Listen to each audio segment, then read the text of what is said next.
Noches con todos. Vamos a dar inicio a este webinar, ¿ok? Que es es parte de la difusión, ¿no? De conocimiento a través de la empresa Cora. Para corroborar si me están escuchando bien, ¿correcto?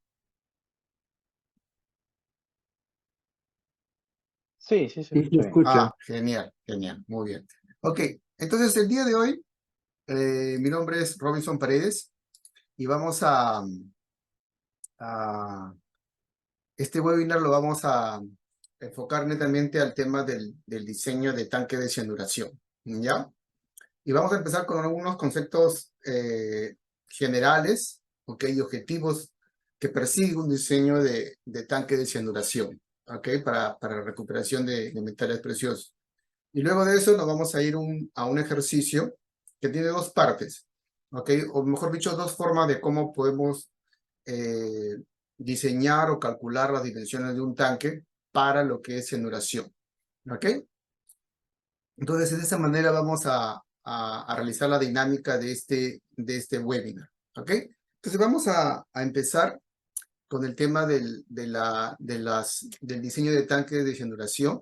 Entonces, en resumen, el diseño de tanques para cianuración de oro es uno de los, dentro de un proceso, ¿no? De recuperación o dentro de una planta de beneficios, es el corazón del proceso de recuperación de metales, ¿ok? Ya que el área de mina va a traer el mineral, ¿no? O si es una pequeña minería, va a comprar a los,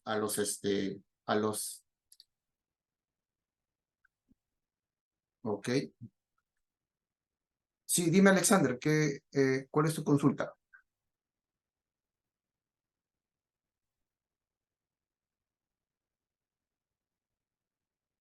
Hola. Bueno, parece que no hay consulta. Igual me pueden escribir alguna consulta por el chat o pueden aperturar su micro para hacerme alguna consulta, ¿ya? Entonces, es un proceso fundamental dentro del proceso de recuperación o de un proceso de beneficio de minerales o de una planta de beneficios, ¿ok? Entonces, dentro de los procesos de los procesos hidrometalúrgicos, vamos a tener dos puntos bastante marcados, o dos vertientes bastante marcadas. Uno que se va por el lado de la lixiviación en pad de lixiviación, ¿ok? Donde el mineral normalmente es run of mine, ¿no? O hasta un chancado de 1 pulgada o de 2 pulgadas, ¿ok? Normalmente viene desde 6 pulgadas hasta 1 pulgada, o incluso un poco menos, ¿no? Dependiendo cómo la percolabilidad del mineral lo pueda permitir. Y eso es un proceso que se demora mucho más tiempo. Normalmente esos procesos vienen con minerales marginales, ¿no? De 1 gramo o de menos de 1 gramo, ¿ok? Por tonelada, y demoran mucho más tiempo, ¿ok? Entonces, el tiempo de lixiviación de estos materiales es lo mínimo, es 30 días, ¿no? De ahí se va a 40 días, 60 días, ¿no? Incluso yo he tenido minerales que todo su tiempo de lixiviación máxima llegaba hasta los 90 días, ¿no? O hasta los 200 días, ¿no? Pero nosotros lo acordábamos en el día 50, el día 60, porque era el día donde se alcanzaba la máxima recuperación, y de ahí en adelante era una recuperación asintótica, era mucho más lenta, ¿no? Pero si queríamos llegar a la recuperación total, deberíamos llegar a los 200 días aproximadamente, ¿ok? Pero una alternativa a ese tipo de proceso lento es el proceso de cianuración en tanques, ¿ok? El proceso de cianuración en tanques es un proceso que lo que busca es acelerar el tema de la cinética. Y para acelerar el tema de la cinética, usa los tanques de agitación, ¿ok? Donde se busca que la pulpa esté en suspensión y se dé un proceso tanto de lixiviación como de absorción en carbono activado, o incluso porque hay diferentes tipos de recuperación, puede ser solamente lixiviación y luego pasar a lo que es carbón activado. Pero usualmente se realiza una recuperación de carbón en pulpa, ¿ok? Vamos a seguir la siguiente lámina, ¿no? Entonces, ¿cuál es el objetivo de los tanques de agitación, que es el punto o es el equipo principal dentro de un sistema de cianuración en tanques o dentro del sistema o el diseño de los tanques de cianuración? Entonces, los tanques de agitación van a utilizarse justamente para poder mezclar y vamos a mantener en movimiento y en suspensión a la pulpa del mineral en combinación con la solución de cianuro. Eso es lo que estábamos buscando. Entonces, esta continua mezcla, esta continua coalición nos va a acelerar los procesos cinéticos, ¿ok? Que es contrario a un proceso de lixiviación en pad de lixiviación, porque es un proceso donde la solución va a percolar, ¿no? Y va a tomar su tiempo de acuerdo a la tortuosidad que presente el mineral, a atravesarlo a través de toda la pila. En cambio, en el proceso de lixiviación en agitación, lo que se busca es acelerar esta cinética mediante la coalición, mediante la mezcla, ¿ok? Entonces, el proceso de cianuración implica pues una disolución del oro en una solución de cianuro, ¿no? Porque tenemos que disolverlo, ¿no? Porque el proceso hidrometalúrgico empieza con la disolución de el metal que está contenido dentro de una matriz, dentro de un mineral como tal, ¿no? Y extraerlo al seno de la solución, ¿ok? Entonces, nosotros si queremos recuperarlo, podemos recuperarlo a través de la absorción con carbón activado o con polvo de zinc. Pero lo que tenemos que hacer nosotros como primera etapa dentro de un sistema o dentro del proceso común hidrometalúrgico es ese, ¿no? Es extraer ese metal que está dentro de esta matriz de mineral y poder luego ver si lo llevamos por un proceso de Merry-Crowe o lo llevamos por un proceso carbón activado. Pero en este caso que estamos viendo es que lo lixiviamos y usualmente lo tenemos que llevar hacia un proceso con carbón activado, ¿ok? Entonces, ¿qué consideraciones se deben tener para un diseño? ¿No? Porque todo tipo de diseño tiene que tener consideraciones, ¿no? Tiene que ver qué cosa, a qué estamos apuntando, ¿no? ¿Qué parámetros debemos de considerar? Entonces, las consideraciones que tenemos que tener para un diseño de este tipo es la capacidad del tanque, ¿ok? Entonces, el tamaño del tanque debe ser lo suficientemente de la suficiente capacidad para poder manejar la cantidad de pulpa y la solución y la cantidad de solución de cianuro que va a requerir el sistema, que va a requerir el mineral, ¿ok? ¿Listo?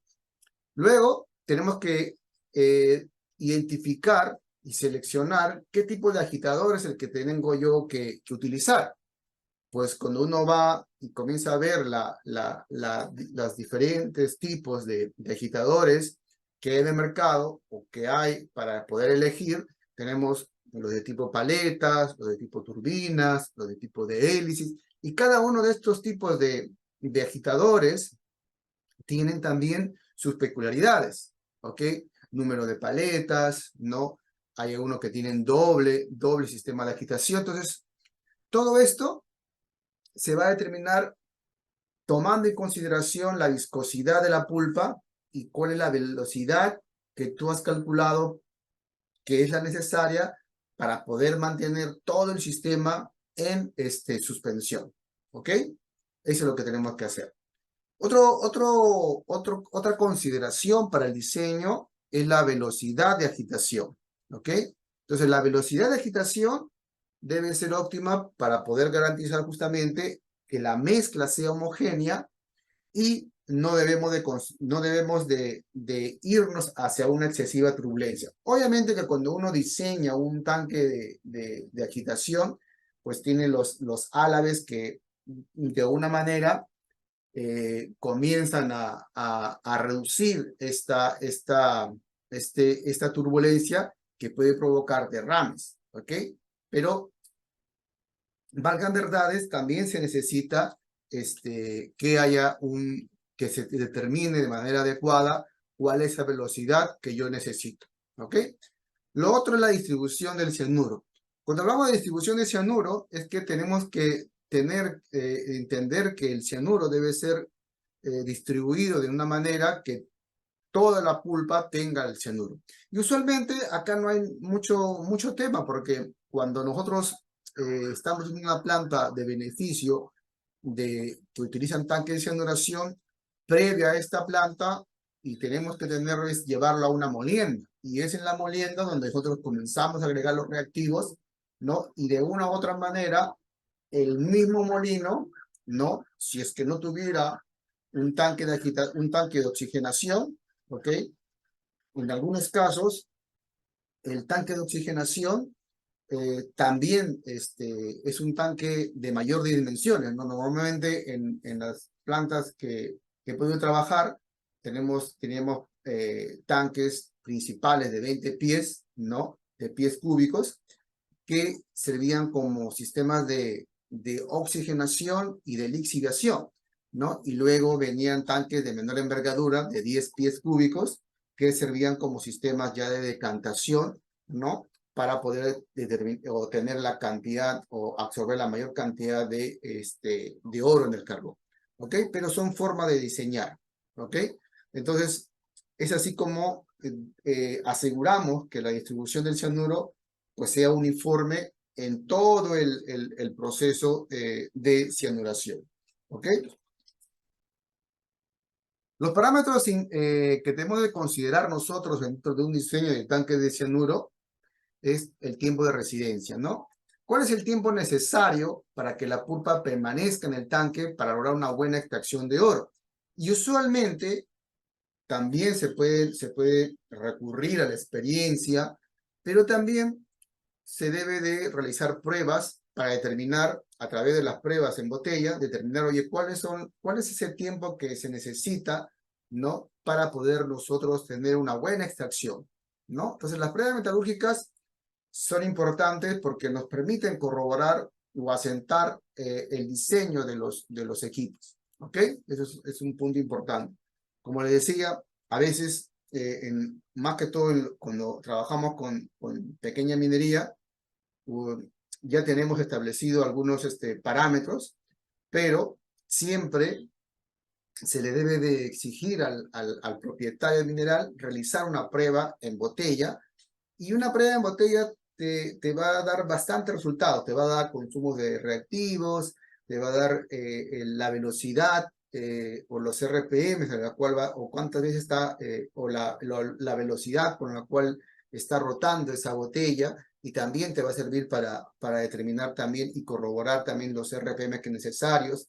Entonces, una prueba en botella, que es una prueba no muy complicada, va a servir y nos va a dar una gran cantidad de datos, ¿no? Eso es importante, ¿no? Si es que queremos tener la menor cantidad, o queremos gastar lo menor en la implementación de un sistema de agitación, ¿ok?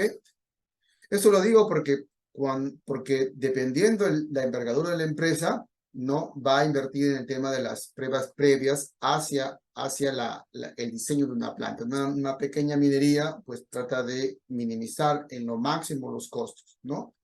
Entonces una mediana minería puede apostar por una mayor inversión, y una gran minería obviamente que va a apostar mucho más todavía por el tema de la inversión en un CAPEX para el desarrollo de las pruebas para los diseños.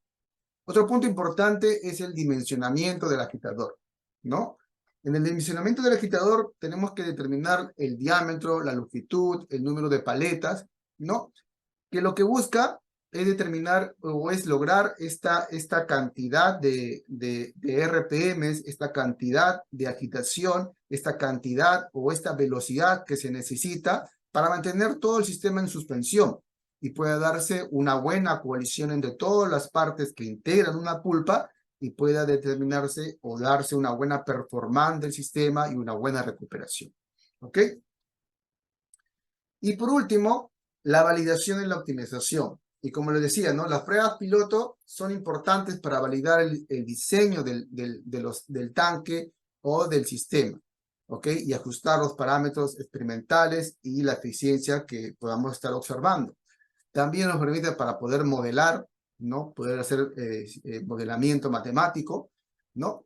Pero como les digo, todo va a depender de la envergadura de la empresa en la cual estamos y de cuánto quieran invertir, ¿no? Entonces, en vista de eso, uno puede recurrir a la experiencia o a diseños preestablecidos, ¿no? Que nos van a dar bastante cercanía a lo que queremos, ¿ok? Entonces, vamos a pasar al ejercicio, ¿ok? A ver, déjenme abrir el archivo donde está el ejercicio. Vamos a ver.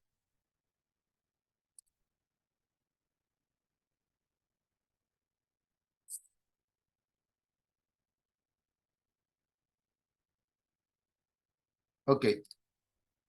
A ver, si me confirman si todos están viendo la pantalla. ¿Sí? La pantalla del Excel. Sí se ve. Ah, genial. Entonces, miren, en este diseño, ¿ok? De lo que es tanques, ¿ok? Parte del hecho de que nosotros tenemos que determinar primero o tener clara cuál es la capacidad de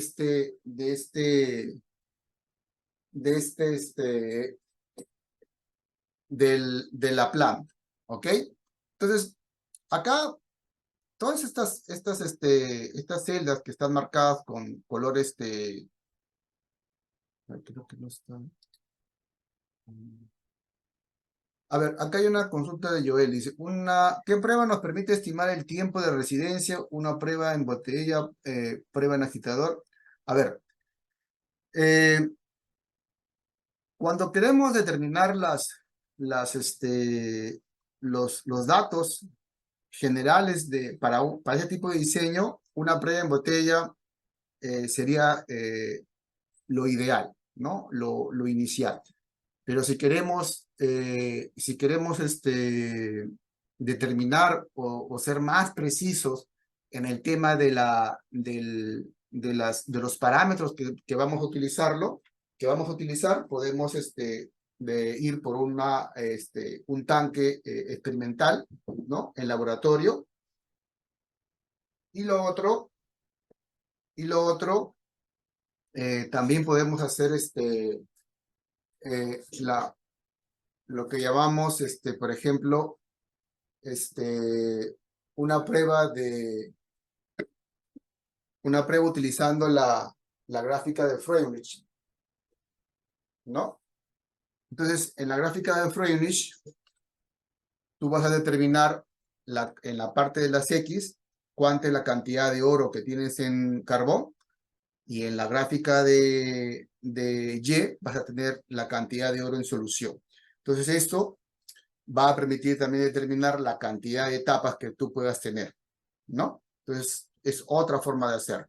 Pero una prueba en botella sería suficiente si queremos determinar los parámetros de una lixiviación en tanques. ¿Ok?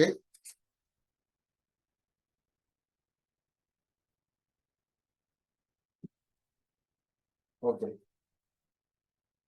Entonces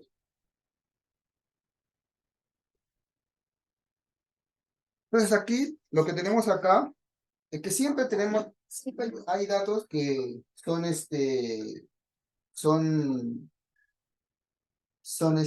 necesarios, ¿no? Y uno de los datos que son necesarios es tener claro la capacidad de la planta que queremos instalar, ¿no?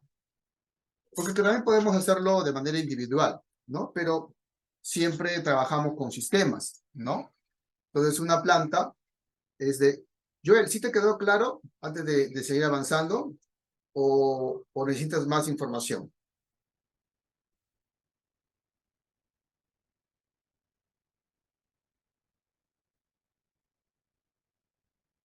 Ok. Ahí me pones en el chat si hay algo más quieres que profundice, ¿ya? Entonces, ¿qué necesitamos nosotros? Necesitamos A. ¿Cuáles son las pruebas de carbón y oro en solución? A ver. Ya vamos a ver. A poner vamos a poner acá una gráfica, ¿ya? Para que un poco quede claro esta parte, ¿ya? Vamos a ver si ahí está. Ahí ya creo que ya lo están viendo. Entonces, la gráfica de Frelich, lo que nos está indicando acá es que la cantidad de oro en solución, ¿no? Y la cantidad de oro en carbón, ¿no? Van a comenzar a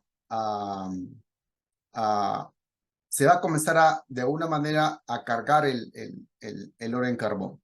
¿Ok? ¿Listo? Entonces, para poder determinar esto, yo puedo hacer pruebas, ¿no? Puedo poner, vamos a poner acá esto, ¿no? Entonces, ¿qué hago usualmente? ¿No? Yo puedo poner acá el laboratorio, puedo tener acá varias, eh, sistemas, ¿no? En cascada, ¿no? De carbón activado, ¿no? Y comenzar a alimentarlas con una cantidad de solución, ¿no? Entonces, a medida que va pasando el tiempo, obviamente que el oro que hay en solución va a ir cargándose en el carbón, ¿no? Entonces, yo en laboratorio puedo tener o determinar cuánta es esa cantidad de oro que va a ir cargando cada una de estas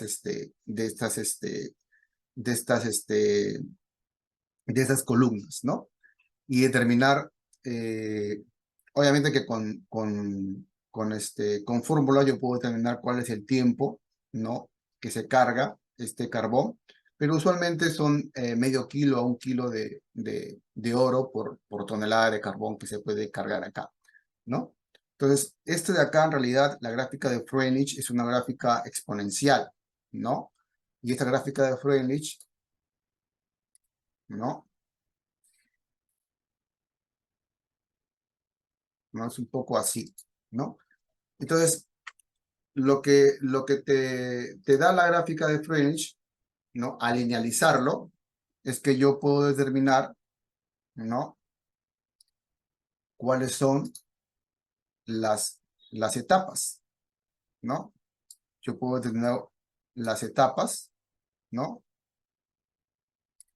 Puedo ir determinando las etapas, ¿no? De esta, de esta, de este sistema, ¿no? Y puedo determinar si requiere 2 etapas, 3 etapas, 4 etapas, 5 etapas, ¿no? Entonces, usualmente los sistemas de tanques de cianuración en tanques están entre 3 a 4 etapas. Y los sistemas de carbón, por ejemplo, en columna, que trabajan con solución ya más limpia, por así decirlo, que viene del pad de lisivación, por ejemplo, requieren 5 etapas porque también la cantidad de oro que está cargada o la cantidad de oro que viene en la solución es mucho más pobre que una pulpa, ¿ok? Entonces, estas son las formas como podemos nosotros determinar, ¿no? E incluso acá podemos hacerlo también con botellas, ¿no? E ir determinando, por ejemplo, una primera botella, ¿no?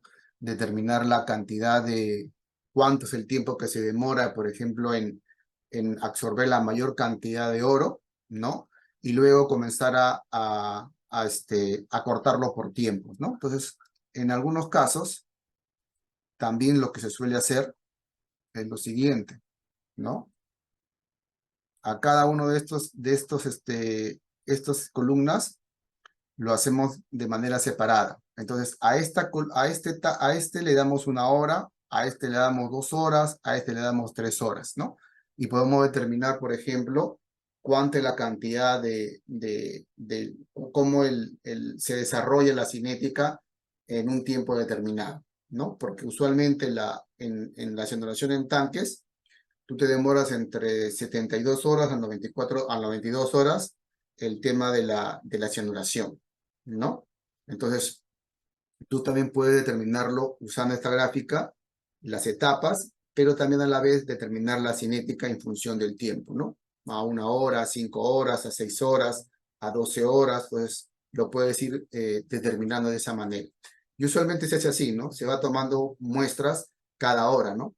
Hasta llegar a la extracción máxima. Entonces, de esa manera tú puedes formarte una idea de cuánto es la cantidad de tiempo que se va a demorar este mineral en absorber la mayor cantidad de oro, ¿no? Y de esa manera determinar si el sistema va a requerir 72 horas o 92 horas para poder realizar la mayor cantidad de extracción de oro, ¿ok?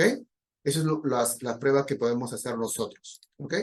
Entonces, espero que ya te haya quedado un poco más claro esa parte, ¿ya? ¿Ok?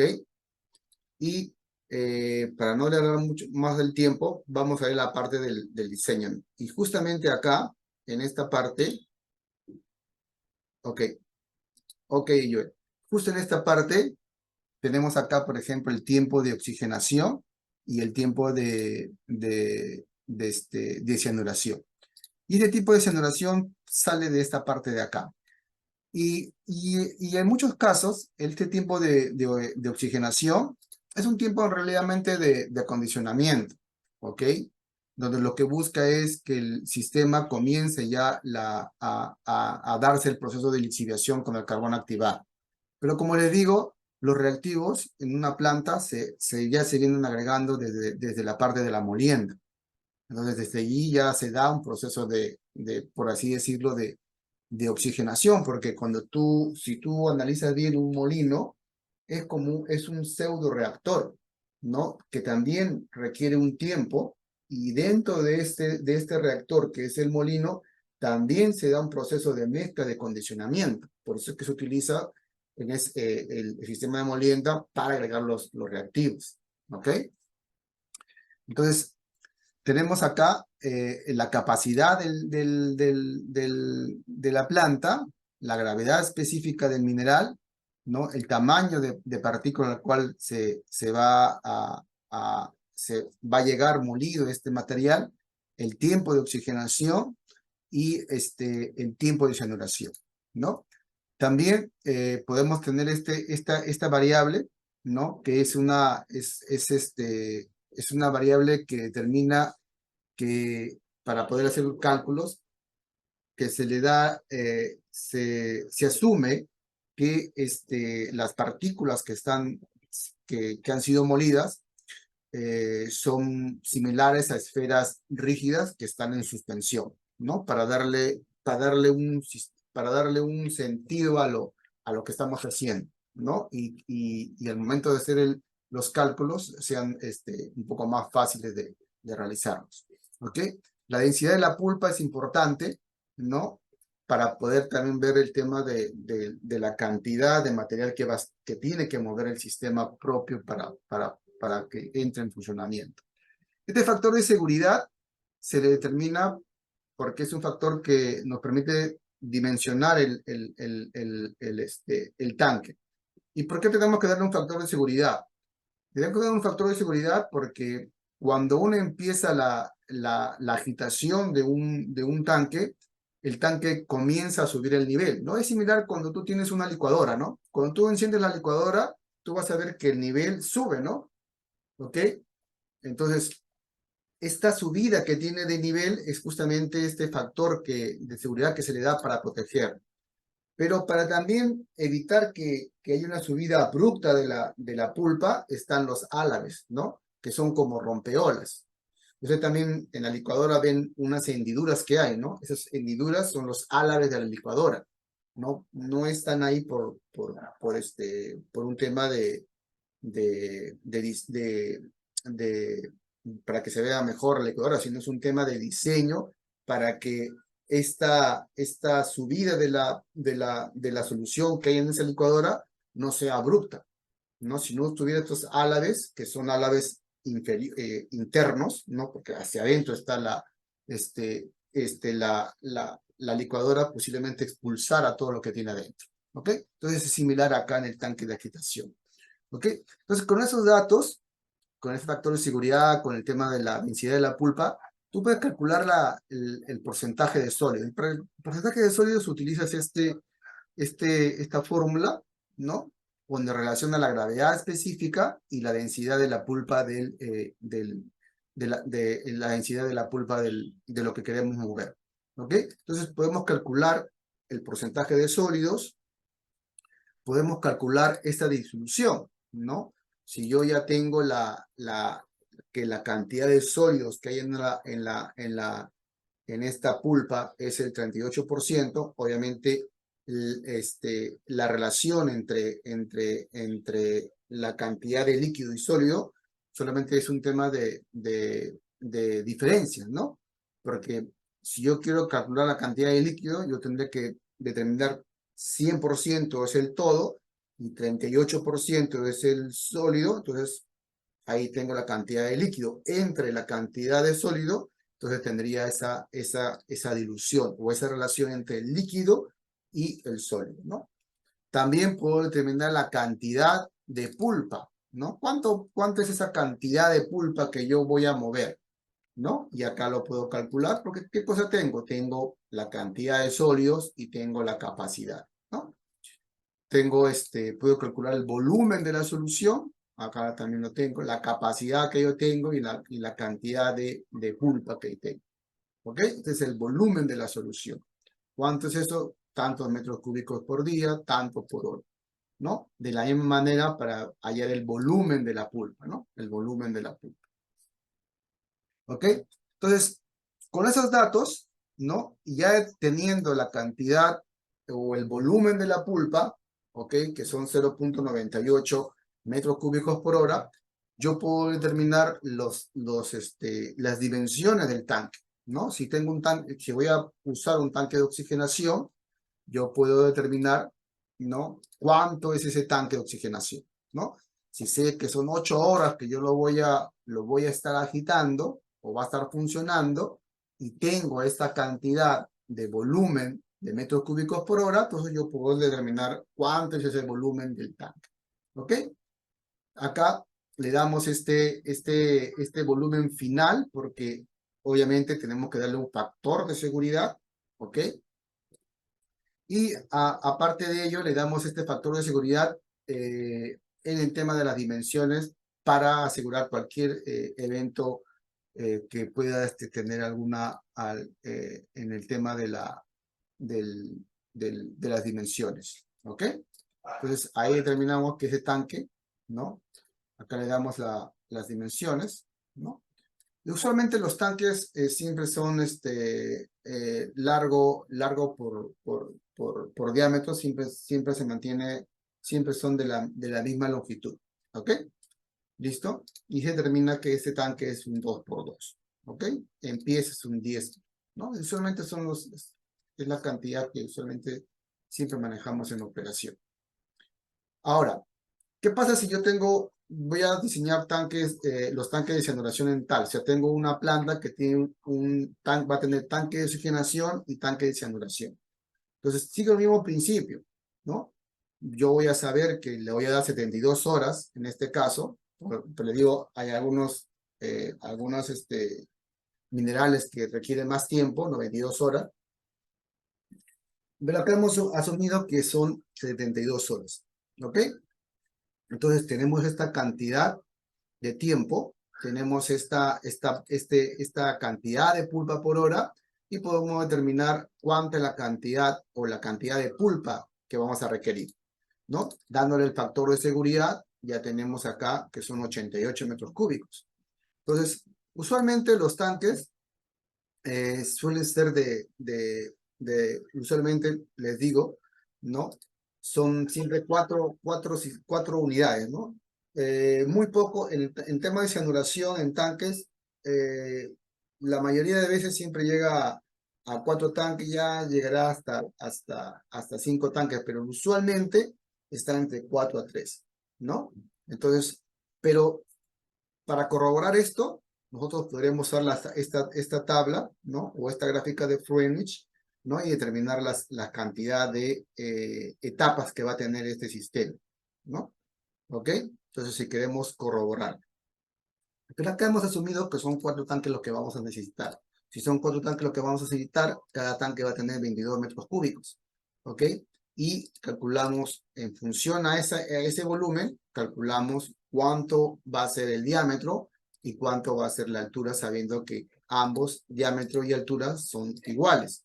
Entonces, estos tanques son de 3 metros, ¿no? Son similares a estos tanques de acá, ¿no? De 10 pies, ¿ok? Entonces, van a ser 5 tanques, 1 de oxigenación y 4 de cianuración, ¿no? De dimensiones similares, ¿ok? Y se va a considerar siempre este tanque de acá, ¿ok? Esta es una forma de poder hacer, ¿ok? De esta forma, pero también podemos realizarlo de una forma mucho más, detallada, ¿ok? Entonces, por ejemplo, este ejercicio es el diseño de un tanque, ¿no? Donde vamos a tomar como base, ¿ok? Estos, estos 22 metros cúbicos, en este caso le hemos dado a 20 metros cúbicos, y, y con ello hemos determinado cuál es la densidad del mineral, ¿no? Cuál es esta viscosidad intrínseca, ¿no? Del mineral que es necesario, ¿no? En la parte del inicial indicamos, ¿no? La viscosidad de una pulpa o de un mineral es necesario porque va a determinar la viscosidad del sistema. Y la viscosidad del sistema es importante porque yo voy a poder determinar con ello qué tipo de impulsor voy a necesitar, ¿ok? ¿Cuántos RPM voy a necesitar? ¿Ok? Entonces, tengo que tener claro esta viscosidad, tengo que tener claro la densidad de la pulpa, acá la hemos considerado 1000, ¿no? Puede ser 1200, 1300, va a depender del mineral en sí, ¿ok? Acá le hemos considerado un factor de seguridad de 30, ¿no? Y estos valores son valores que vamos a usar para el cálculo en función a diagramas y tablas que se necesitan para hacer los cálculos, ¿no? Entonces acá hay diagramas, ¿no? Que se usan, por ejemplo, este diagrama de la viscosidad basados en el modelo de Arrhenius, ¿no? Para calcular qué tipo de impulsor necesitamos, ¿no? Este es para calcular la energía de activación, ¿no? Que es necesario, ¿ok? Y estas son tablas para justamente calcular la viscosidad y las velocidades periféricas, ¿ok? Y vamos a ir acá, viendo acá, ¿ya?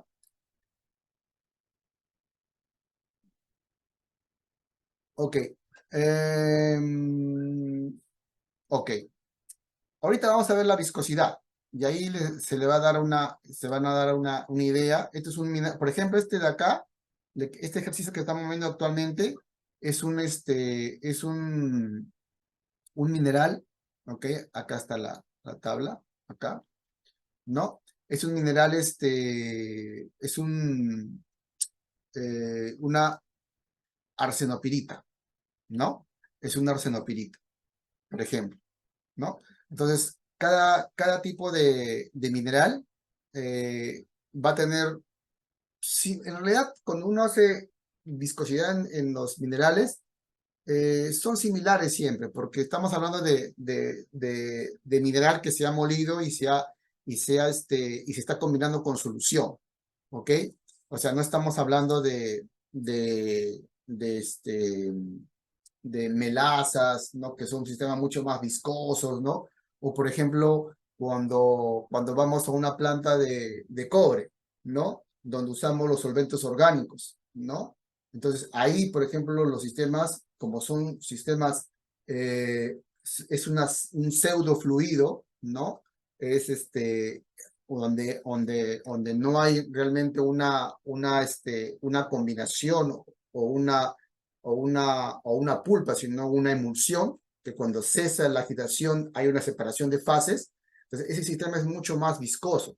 Pero cuando hablamos de pulpas, más que todo, el tema es el peso que tiene el mineral, ¿ok? Y por eso que vamos a ver que la viscosidad no es tan alta, ¿ok?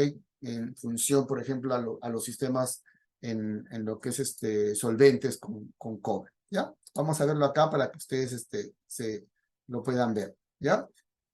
También necesitamos acá el peso molecular del cianuro, ¿no? La concentración del cianuro, ¿no? Esta es la constante de los gases, ¿no? La constante ideal de los gases, ¿no? Y la temperatura del proceso, que en Kelvin, ¿ok? Y usualmente es esta temperatura la que se utiliza, ¿no? 25, 28, 30 grados que usualmente se tiene, ¿no? Y es la que normalmente se maneja en todas las operaciones, ¿ok? En el tipo de material, acá lo estamos considerando un acero austenítico, que es un acero inoxidable, ¿ya? Pero hay algunos, por ejemplo, fabricantes o proveedores de estos equipos, ¿no? Por ejemplo, nosotros cuando nos piden algún tipo de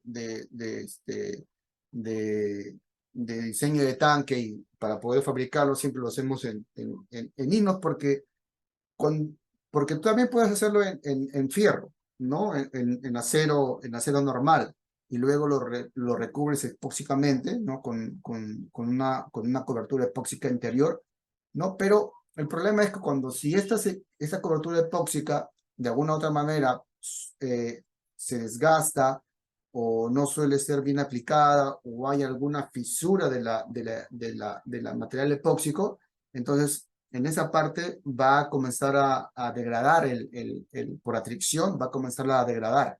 Y más que todo, el cianuro, como está en un ambiente bastante básico, también lo va a comenzar a corroer también al, a la- al,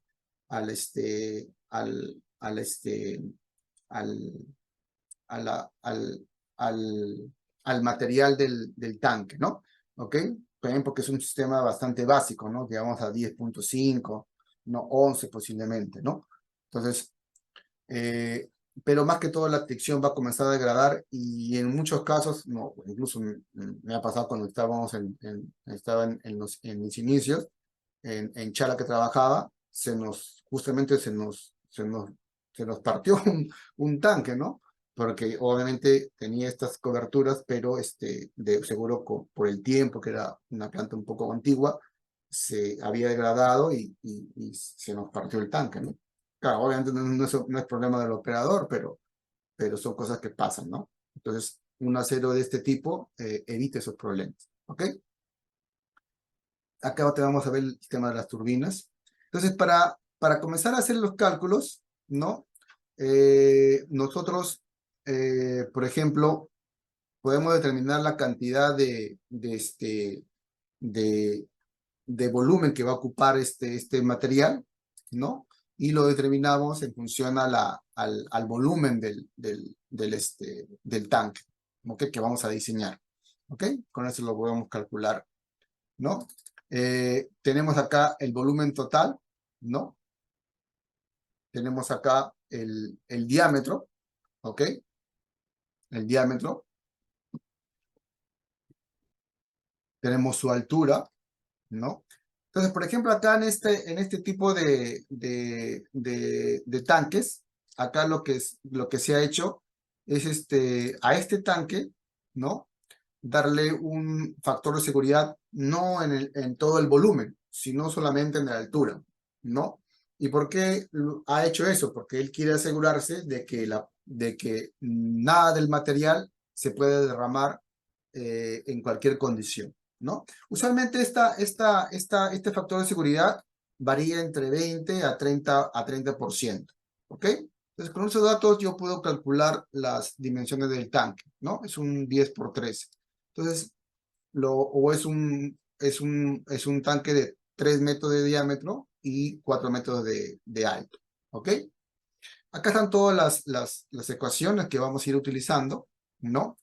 Y una vez que yo tenga estos datos, ¿no? Yo también puedo calcular, por ejemplo, cuál va a ser el ancho de los deflectores. Y el ancho de los deflectores lo vamos a calcular en función al diámetro que tiene nuestro tanque, ¿no? Entonces, esta fórmula es más o menos la 12ª parte del diámetro que tiene nuestro tanque. Con eso calculamos el ancho de este deflector, ¿ok? ¿Listo? Acá determinamos acá, por ejemplo, la fracción volumétrica del sólido, ¿ok? Esta fracción volumétrica del sólido, ¿no? Entonces, para eso nos basamos en la densidad del mineral, ¿no? Y en esta cantidad de distribución que hay como dato del sistema, ¿no? 10 entre 100, ¿ok? Y con eso determinamos que esta fracción volumétrica es 0.017, ¿ya? Para calcular el tema de la energía de activación, esta energía de activación, usamos estos datos de acá, ¿ok? Usamos estos datos. Miren, esta ecuación, donde relaciona la concentración de arsenocianuro con la energía de activación, está en función a la concentración, ¿ok? Que tiene este mineral en la solución, ¿ok? Entonces, eso de ahí lo traslado acá como fórmula, ¿no? Y la solución que nosotros estamos usando, ¿ok? ¿Cuál es? Es la concentración del cianuro, ¿no?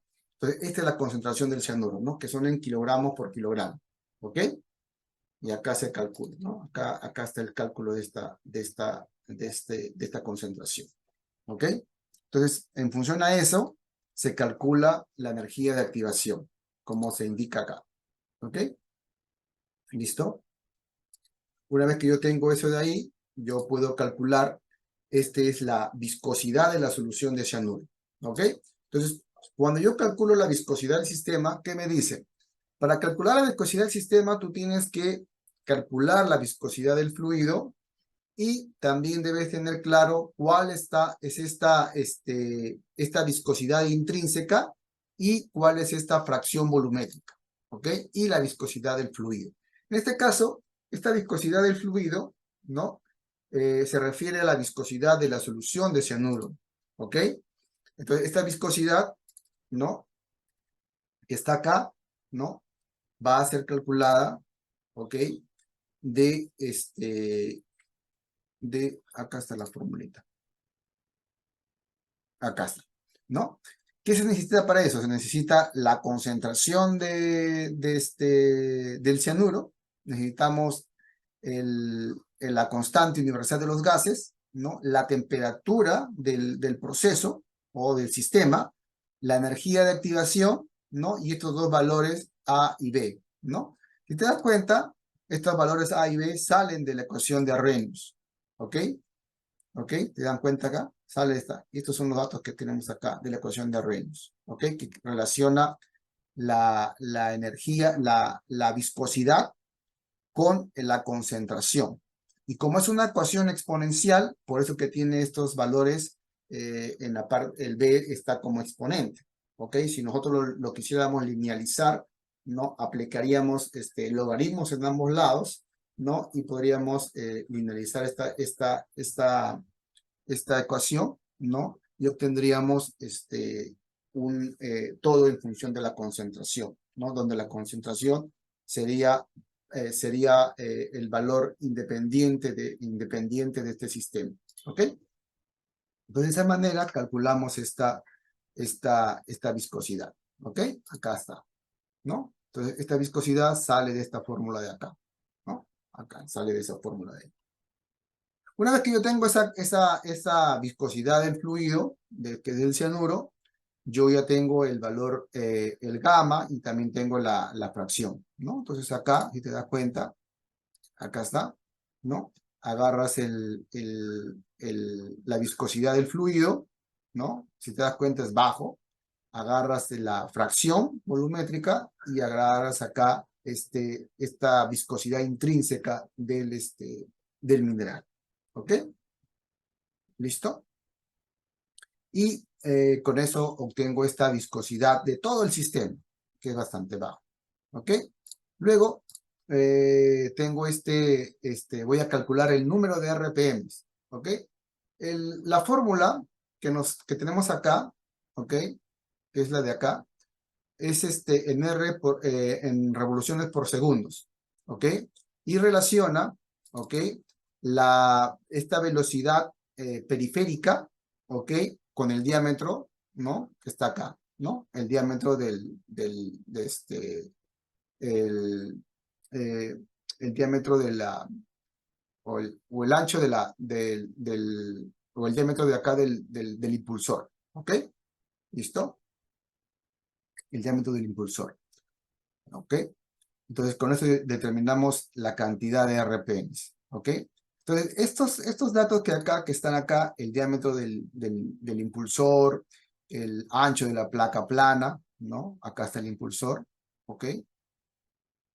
¿No? Acá tenemos la longitud de la placa plana, que es este de acá, que está dentro de acá, ¿no? Acá está el diámetro del disco, ¿no? Y de altura desde el fondo del tanque, ¿no? Para ver cuánto va a impulsar, ¿ok? Este dato, ¿no? De esta viscosidad, tú lo que vas a hacer es determinar esta elección en función, por ejemplo, de la viscosidad de tu sistema. La viscosidad de tu sistema, ¿no? Si te das cuenta acá, ¿no? Acá está. Es justamente menor a 10, ¿no? ¿Ok? Y el tanque que tú estás utilizando es un tanque que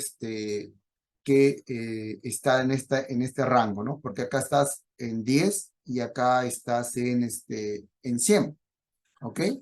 Entonces acá hay 90 de distancia, ¿no? La mitad son 45 y si a eso le quitas la otra mitad, le sacas el cuarto, tendrías acá este rango, es el rango donde se va a encontrar tu rodete o tu impulsor.